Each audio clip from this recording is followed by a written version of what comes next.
दुश्मन ने पर फैलाए तो हमने आसमान में आग बरसाई। एक बार फिर भारत ने रात की तारीकी में बुज़दिली का मुजाहिरा किया। इस बार मैदान जंग नहीं बल्कि फिजा को चुना। ड्रोन्स के जरिए पाकिस्तान की फिजाओं को चैरने की कोशिश की गई, मगर ये भारत की बहुत बड़ी भूल थी।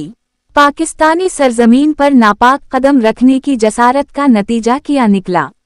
एक दिन 29 भारतीय ड्रोन और सब के सब जमीन बोस। ये कोई फिल्मी सीन नहीं बल्कि हकीकत है। एक ऐसा नाकाबिल यकीन जवाब जो भारत के होश उड़ा गया और दुनिया हैरान रह गई।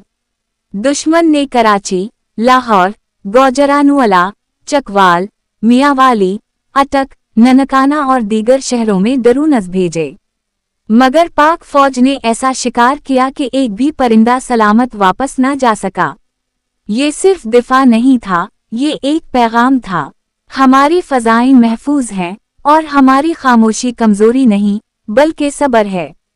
इन हमलों में दुश्मन के महंगे तरीन इसराइली साख्ता हीरून और हैरब ड्रोन्स शामिल थे, जिनकी फी किस मालियत लाखों डॉलर थी। लेकिन उन अरबों के आहनी परिंदा पाक सरजमीन की गैरत के सामने रेत के खिलौने साबित हुए। बदकिस्मती से 3 पाकिस्तानी शहरी शहीद और चंद सिक्योरिटी अहलकार जख्मी हुए, मगर दुश्मन की साजिश मुकम्मल तौर पर नाकाम बना दी गई। ना कोई फौजी तनसीब मुतासिर हुई, ना दुश्मन अपनी मकाराना चाल में कामयाब हो सका। लाहौर में नसीराबाद, जलो और अक्षरा के करीब ड्रोन्स गिराए गए।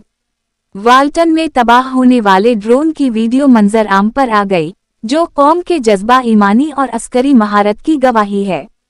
कराची में गुलशन हदीद और शराफी गोठ में दुश्मन को खाक चिट्टा दी गई, और जब परख्चे जमीन पर गिरे तो अवाम घरों से निकले। आसमान नारा तकबीर, अल्लाह अकबर से गूंज उठा।